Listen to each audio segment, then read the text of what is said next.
Olá, pessoal.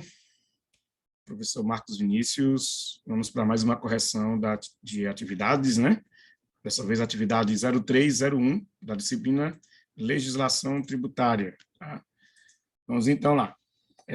Primeira questão, as definições de Código Tributário Nacional, na letra A, e aí você vai responder, que é a lei norteadora no Brasil da aplicabilidade dos tributos, extensão, alcance, limites, direitos e deveres dos contribuintes, atuação dos agentes fiscalizadores e demais normas tributárias.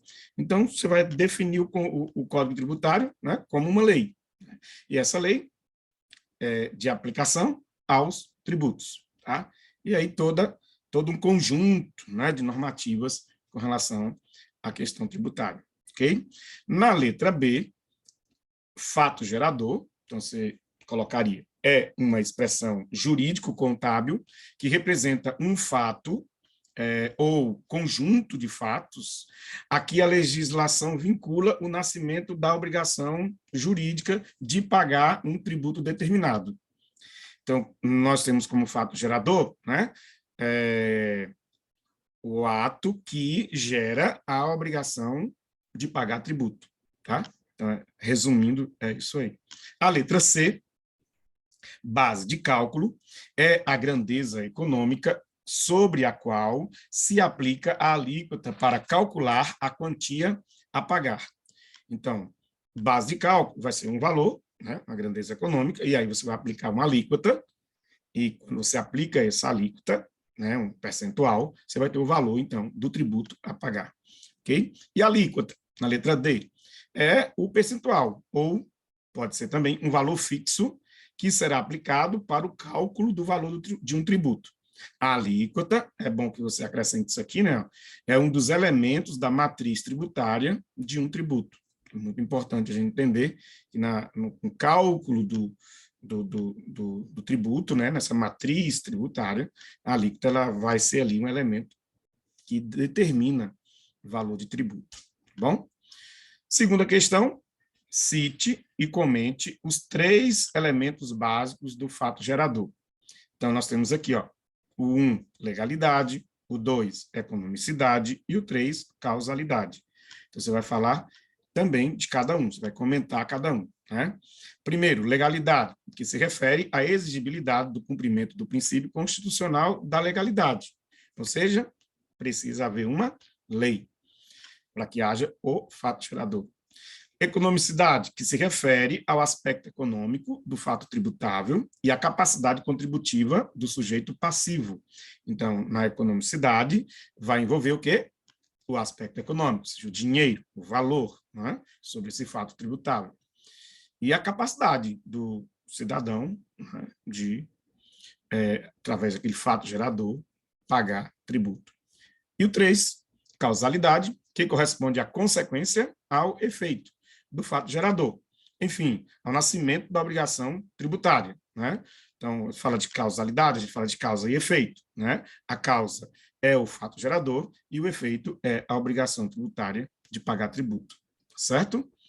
Vamos para a terceira questão. A terceira questão, ela é um pouco maior, né, para a resposta.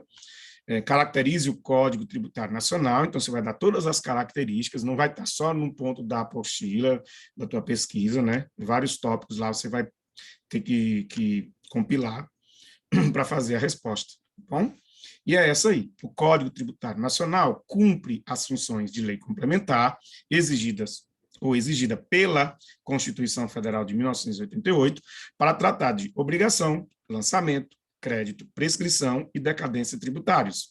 Serve como complementação ou instrumento de explicitação da ordem constitucional tributária e também de garantias ao cidadão contribuinte. E não é lei de tributação, mas lei sobre leis de tributação, e em relação aos conflitos de competência tributária, como lei complementar, tem a alta missão de afastar dúvidas ou interpretações discordantes. Pronto, você falando, abrangendo todas essas características, né? Está aí o Código Tributário Nacional. Beleza? Vamos à quarta questão. Faça as distinções entre tributos e preços públicos. Então, enquanto o preço público, por exemplo, a tarifa, é fruto de regime contratual passível de flexibilização e de pagamento facultativo, o tributo, por exemplo, a taxa, é uma espécie tributária constitucionalmente definida que se submete às regras do direito público. Portanto, ao contrário do preço público, o tributo é legal, inflexível e compulsório. Tá? Então, aí a gente vê as duas, ou melhor, os dois tipos, né, distintos aí, tributos e preços públicos. E aí você faz, como foi explicado em sala, né, dando exemplo do tributo à taxa e do preço público à tarifa, ok? E aí você precisa estar trabalhando essas diferenças, né? Enquanto uma é contratual, a outra é legal, enquanto uma é flexível, a outra é inflexível, enquanto uma é facultativa, a outra é compulsória, certo? Vamos à quinta questão. Diferencie competência tributária de capacidade tributária ativa. Olha lá. A competência tributária é a capacidade de legislar, e essa é a mais, né, é a que distingue, né, da capacidade tributária. Então, a competência tributária é a capacidade de legislar, aqui, fiscalizar e arrecadar tributos. É indelegável, permitindo apenas a delegação das capacidades de fiscalizar e arrecadar a outra pessoa jurídica de direito público, enquanto que a capacidade tributária ativa é a aptidão para ser colocado, por lei, na posição de sujeito ativo da relação tributária. Para quê? Para fiscalizar o cumprimento das obrigações pelos contribuintes, lançar e cobrar os respectivos créditos tributários. Ok?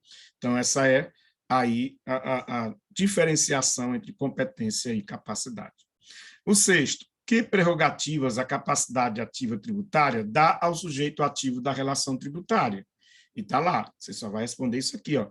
As prerrogativas que lhes são inerentes de fiscalizar o cumprimento das obrigações pelos contribuintes, lançar e cobrar os respectivos créditos tributários, ok?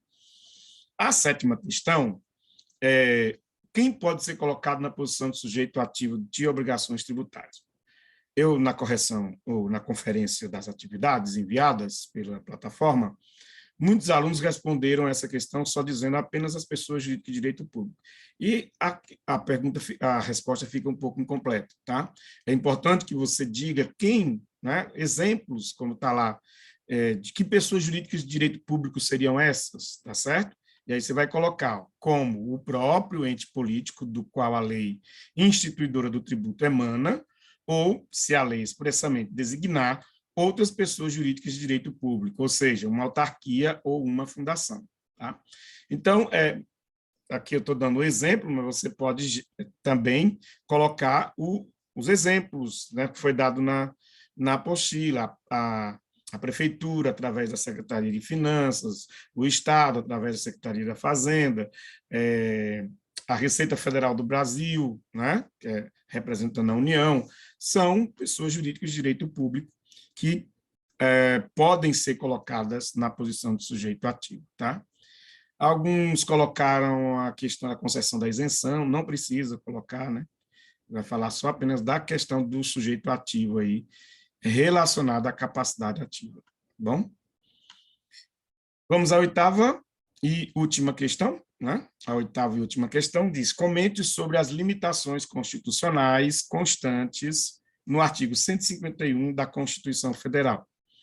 Então, aqui você vai colocar os 3 incisos das limitações constitucionais do artigo 151. Tá? Primeiro inciso, veda a instituição de tributos disformes e com distinção entre os entes públicos, salvo os incentivos. O inciso 2, veda a tributação de renda de dívida pública dos entes e remuneração de agentes superiores aos seus, em relação à União. E o inciso 3, veda a isenção de tributos dos entes. Né? Beleza? A União não pode, né, isentar tributos que são dos entes, a não ser por aquelas, né, aquelas ressalvas que nós estudamos em sala de aula.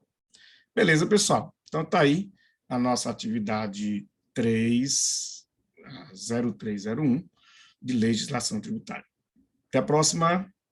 Fiquem com Deus.